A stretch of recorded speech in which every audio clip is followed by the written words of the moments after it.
दोस्तों, स्वागत है एक बार फिर से आपके अपने एजुकेशन चैनल एजुट्यूबर देव में। दोस्तों, तो आज हम वैदिक संस्कृति के एक और नए वीडियो के साथ लेकर जो है आपको हाजिर हुए हैं आपके सामने। दोस्तों, तो वैदिक संस्कृति का इससे पहले हम लोग 3 वीडियोस बना चुके हैं। दोस्तों, 50 क्वेश्चन 2 वीडियो हम लोग कवर कर चुके हैं, बहुत महत्वपूर्ण हैं, जो एग्ज़ाम्स में आ चुके हैं और आ भी सकते हैं। उसके अलावा दोस्तों, हमने वैदिक संस्कृति के अलावा सिंधु घाटी सभ्यता पर 2 वीडियोस बना दिए हैं, उन सब के लिंक आपको डिस्क्रिप्शन में मिल जाएंगे। और दोस्तों, वैदिक संस्कृति जो है वो आर्यों की संस्कृति है। तो आर्यों का आगमन के जो अलग अलग सिद्धांत है दोस्तों, उसके ऊपर भी एक अलग से वीडियो था, पिछला वीडियो। मैं उम्मीद आशा करता हूँ कि आपने वो देखा होगा। अगर नहीं देखा है दोस्तों, तो उसका लिंक भी जो है मैं आई बटन में और डिस्क्रिप्शन में दे दूंगा दोस्तों। तो इस बार जो वैदिक संस्कृति ऊपर अपना नया वीडियो है दोस्तों, उसमें हम बात करेंगे प्रमुख 16 संस्कारों के बारे में और 8 विवाहों के बारे में बात करेंगे अगली वीडियो। लेकिन फिलहाल 16 संस्कारों की बात करते हैं। वैदिक कालीन संस्कारों का मुख्य विवेचन जो है वो यजुर्वेद के बृहदारण्यक उपनिषद से प्राप्त होता है। तो आपको पता है, उपनिषद वगैरह ये सारे भाग हैं वैदिक संस्कृति के। तो वैदिक कालीन संस्कारों की जो मुख्यतः जो बात है, जो सारी डिटेल्स हैं, वो कहाँ पे दोस्तों, वो यजुर्वेद के बृहदारण्यक उपनिषद से प्राप्त होती हैं। तो दोस्तों, कई बार यही प्रश्न आ जाता है, संस्कार नहीं आते, यही प्रश्न आ जाता है कि वैदिक काल के जो प्रमुख 16 संस्कार हैं उनका विवेचन हमें किस जो है वेद से प्राप्त होता है। तो यजुर्वेद से प्राप्त होता है। उपनिषद पूछ रहे हैं तो उसमें बृहदारण्यक जो है विकल्प आपका सही होता है दोस्तों। तो सबसे पहला संस्कार आपको पता है, गर्भाधान संस्कार। विवाह के बंधन में बंधे स्त्री पुरुष जब शारीरिक संबंध के द्वारा संतान उत्पत्ति करने की जो है उम्मीद के साथ शारीरिक संबंध बनाते हैं, तो उसको गर्भाधान संस्कार बोलते हैं। तो जो ये जो है वो सबसे पहला संस्कार है दोस्तों। किसी भी मानव की उत्पत्ति इसी संस्कार से हुई होती है दोस्तों। आगे बढ़ते हैं।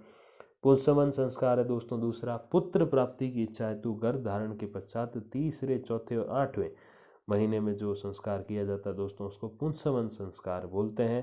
तो जो है, क्योंकि पुत्र प्राप्ति की इच्छा के लिए जो है संस्कार किया जाता था, तो ये कब कब हो सकता था? गर्भ धारण के तीसरे, चौथे और 8वें महीने में दोस्तों, पुंसवन संस्कार।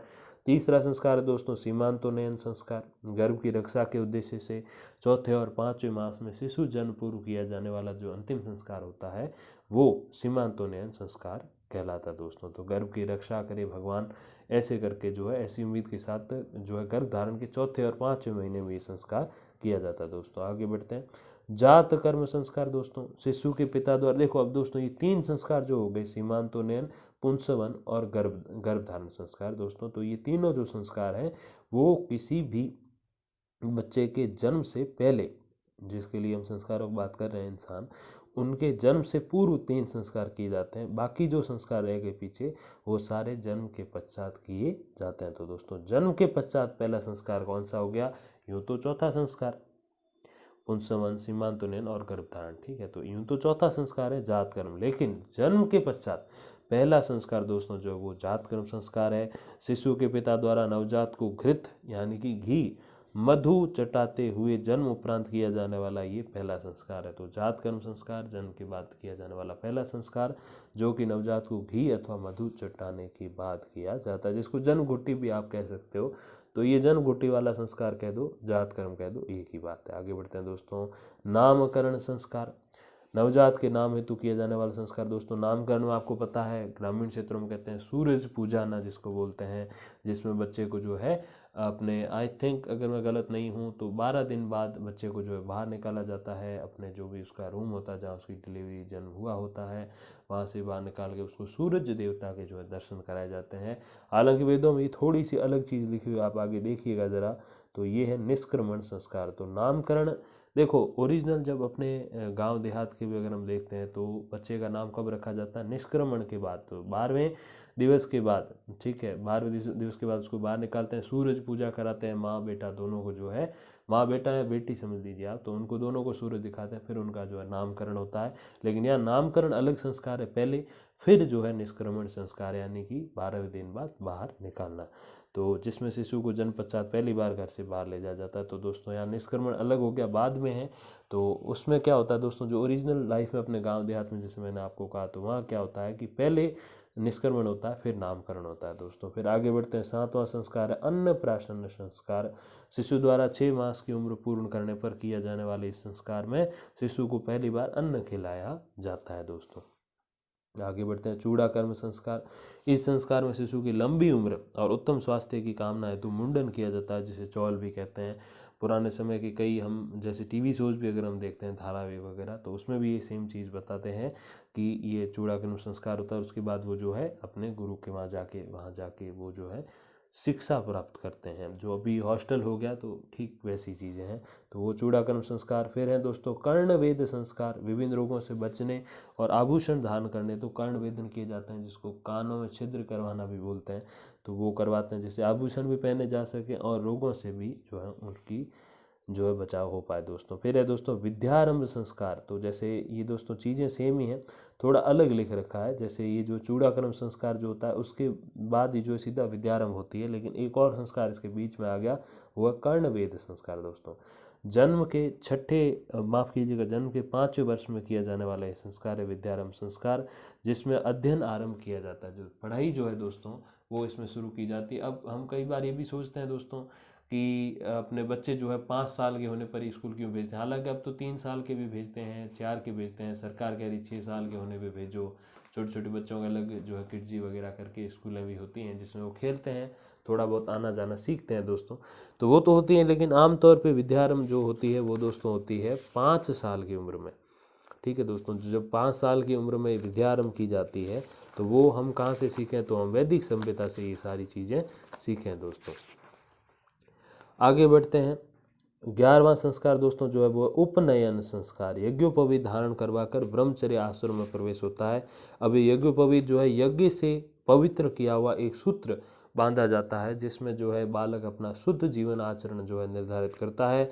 और वो शुद्ध जीवन आचरण वो कब छोड़ता है, जब वो गृहस्थ आश्रम में प्रवेश कर लेता है दोस्तों। तो तब तक के लिए ये जो है ये संस्कार दोस्तों होता है, जिसको बोलते हैं दोस्तों उपनयन संस्कार। आगे बढ़ते हैं दोस्तों। फिर है दोस्तों वेदारंभ संस्कार। जैसे अब देखो क्या हुआ कि यहाँ पे विद्यारंभ हो गया, विद्यारंभ के बाद उपनयन, जैसे मैंने कहा कई बार एक संस्कार और बीच में जोड़ दिया, तो इसमें भी विद्यारंभ कर ली तो मतलब क्या वेद पढ़ने आरंभ कर ली, लेकिन नहीं, बीच में एक और उपनयन संस्कार हो गया जिसमें वो अपने शुद्ध ब्रह्मचर्य का पालन करे, उसके लिए उपनयन संस्कार। फिर है दोस्तों वेदारंभ। वेदारंभ मतलब वेदों को जो आरंभ किया जाना, गुरु द्वारा वेदों का अध्ययन प्रारंभ करवाना, जिसका सर्वप्रथम उल्लेख व्यास स्मृति मिलता है दोस्तों। ये भी एक प्रश्न बनता है यहाँ से कि वेदारंभ संस्कार का सर्वप्रथम उल्लेख कहाँ से मिलता है, तो दोस्तों व्यास स्मृति से मिलता है दोस्तों। तो वहाँ गुरु उनको पढ़ाई शुरू करवाते हैं। आगे बढ़ते हैं दोस्तों। फिर है दोस्तों केशांत संस्कार, जो है 16 वर्ष की जब आयु पूर्ण हो जाती है दोस्तों, तो ये संस्कार किया जाता है, जो बालक के परिपक्व यानी कि वयस्क होने का सूचक है।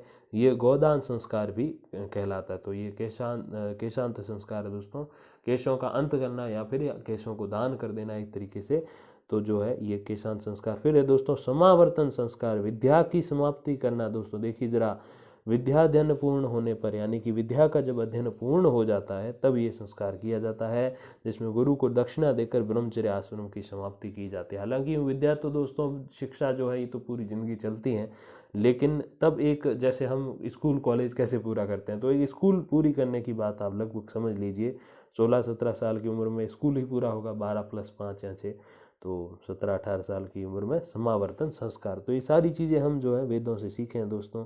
फिर है दोस्तों विवाह संस्कार। गृहस्थ आश्रम में प्रविष्टि हेतु जो संस्कार होता है वो है दोस्तों ये विवाह संस्कार। और विवाह संस्कार जो है दोस्तों अंतिम से दूसरा मतलब सेकंड लास्ट संस्कार जो है वो है दोस्तों विवाह संस्कार। और फिर दोस्तों आपको पता है 16वां संस्कार तो कौन सा है, वो अंत्येष्टि, जो वो खुद नहीं करता वो और ही लोग करते हैं। तो ऐसे करके दोस्तों ये 16 संस्कार होते हैं।